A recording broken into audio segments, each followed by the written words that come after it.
ng hangin. Ayan. Up and the mountain tayo. Nasa pinakatuktok tayo ng bundok. So, nasa pinakatuktok tayo ng bundok today. Ayan. Ang hangin. Ayan yung hotel. Magche-check. Dito na tayo. Nahanap natin ang ating floor.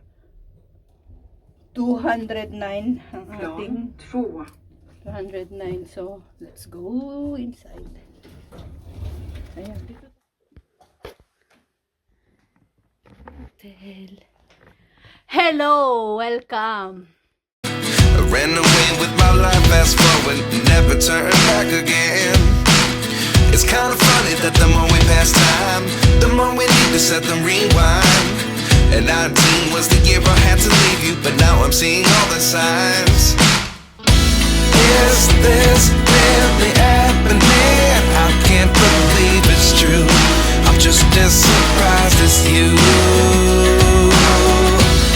Is this really happening? I can't be too sure, but one day I'll be yours again.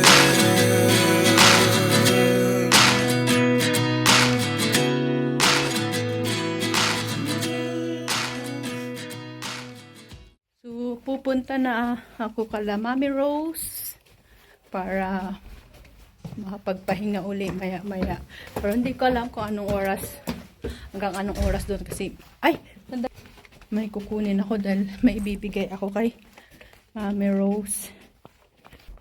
Nag-bake kasi ako ng cookies na ibibigay sa kanya. Ayan.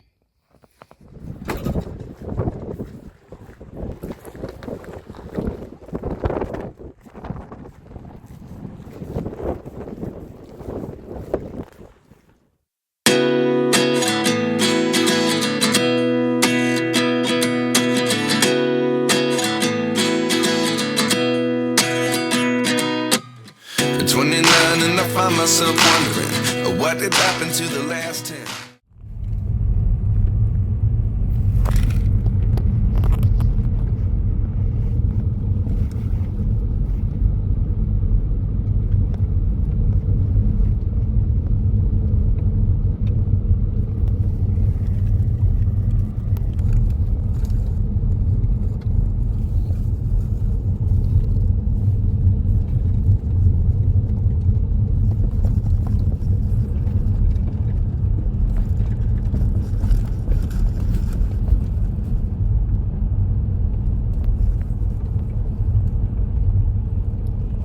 Welcome to Mami Rose Place.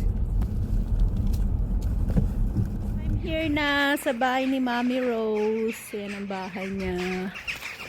Safe. Pasok tayo sa bahay ni Mami Rose. Buti pa dito hindi masyadong mahangin. Hi, Mi! Medyo may karamdaman si Mami. And this is my brownies. Hello! My brownie. Hello, Mommy. Say hi to my vlog. Ay, walang boses. Walang boses si Mommy Rose. Basta. Oy. I'm here now! Welcome to my vlog! This is my Mommy Rose. Masama ang kanyang pakiramdam.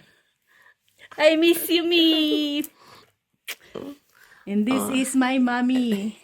Ito si mommy ng isda. Lagyan ng ay, ano pa ito? Kwento ka, Mommy Rose, about us. Ano ma? Dito ako dati nakatira. Si Mommy Rose ang aking, ang aking nanay dito. Siya, ako tumanda na siya, hindi talaga siya tumatanda. Ganyan pa rin siya. Ano secret? Namuti na lahat ng buhok ko, ikaw hindi pa. Tapos yung labi. Tapos yung, pero hindi ka tumatanda, Mi. Ano ka ba? May tawag sa taong gartal. Ang mami kong immortal. Yung buhok ko nagsianuhan na siya, o tingnan mo. Wala, may puti na rin. Tapos, ano pa yung, yung labi niya, wala, hindi pa natatanggal yung, yung red. Anong ginawa mo? Patato daw siya sa labi. Patato siya sa labi niya. Yung Mami una ng yung sabaw. nag-ano kami nung Lubenis. Kasi Sabaw, kasi hindi yung pakiramdam niya. Mayroon siyang karamdaman today. Bahala nang may karamdaman, basta pula ang labi. ayun nga eh. Yan, luto siya ng sabaw. Maganda yan sa mga taong masakit to na papula ang labi.